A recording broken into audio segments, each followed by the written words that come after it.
যারা শহীদ হলেন, এই যে আমার পাশে দাঁড়িয়ে আছেন শহীদ শাকিলের বাবা, হ্যাঁ, শহীদ আহনাফ শাকিল এই মানারাত ইন্টারন্যাশনাল ইউনিভার্সিটির থেকে ওনারা শহীদ হয়েছেন।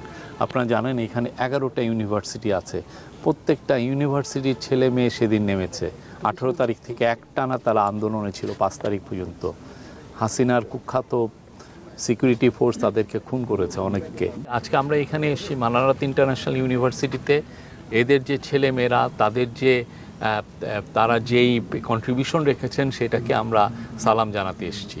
আমরা তাদেরকে আমাদের হৃদয়ের অন্তঃস্থল থেকে কৃতজ্ঞতা জানাতে এসেছি। তাদেরকে আমরা এখানে এসেছি হচ্ছে শহীদ আহনাফ, শহীদ শাকিল, তাদের আত্মার জন্য আমরা দোয়া করতে এসেছি।